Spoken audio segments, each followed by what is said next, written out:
کہا تو پہلی قوموں کا کیا حال ہوا؟ فرمایا کہ ان کا علم میرے پروردگار کو ہے جو کتاب میں لکھا ہوا ہے۔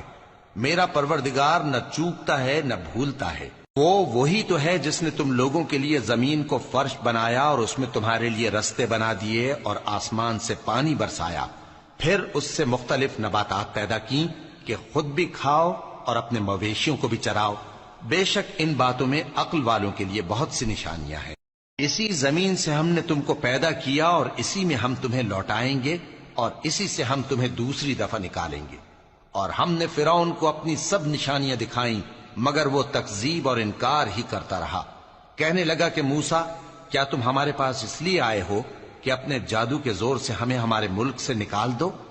تو ہم بھی تمہارے مقابل ایسا ہی جادو لائیں گے، تو ہمارے اور اپنے درمیان ایک وقت مقرر کر لو کہ نہ تو ہم اس کے خلاف کریں اور نہ تم، اور یہ مقابلہ ایک ہموار میدان میں ہوگا۔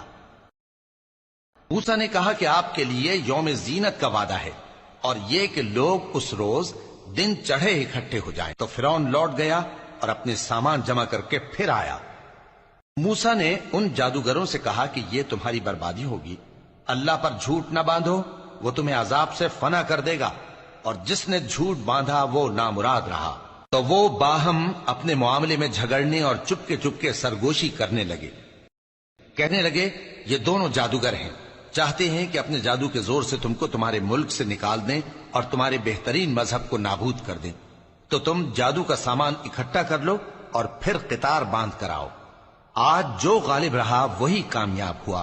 جادوگر بولے کہ موسیٰ، یا تو تم اپنی چیز ڈالو یا ہم اپنی چیزیں پہلے ڈالتے ہیں۔ موسیٰ نے کہا بلکہ تم ہی پہلے ڈالو۔